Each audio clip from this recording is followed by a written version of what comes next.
खुलुमबाय आं दिनै तामुलपुर मटन सकआव माने माबा खुलिदों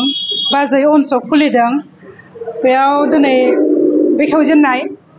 खामानि माने हाबाफारि लादों आरो इनागुरेसन खालामदों बेखौनो बुंनो सानो जे आङो रायजो राजाफोरखौ जेन अबेबा भुटान बा उदालगुरि बेफोरजों बेरायनो फैयोबा आंनि बाजै अन सक गलायाव हाबलांजागोन बा जिरायलांजागोन बेयाव माने लोंनाय जानाय जेनेबा लोंग्रा मोनगोन आरो जानाय लोंनायबो थागोन आरो एसे गोजाननिफ्राय बेरायना फैनानै दसे हाबलांनानै रेस्ट लालांनो हागोन आरो बेखौनो आं रायजोफोरखौ माने खावलायो जेन भुटानफोराव बेरायनो फैब्ला ओरै भुटान रड आरो उदालगुरि थांग्रा लामाजों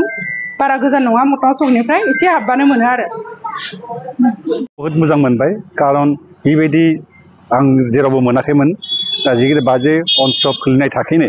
जि मानसिफोरा जोंना गामियाव थांनानै लोंनाय मान सनमान थांनाय बे बहुत नुदो नांलाय खुंलाय जायो लोंनो थांनानै बेफोरजों जाया बेयावनो फैनानै जिखुनु मानसि फैनानै दा निजिनि इच्छा मथे लांनानै लोंनानै आरामसे न'आव थानो हायो खुनु असुबिदा गैया रावबो नुवाबो रावबो रायनोबो हाया आरामसे लोंजायो आरो बेनि थाखायनो इयावबो बारबो थागोन सोरबा जुदि न'आव लोंनाय जुदि कन्डिसना गाज्रिथार दं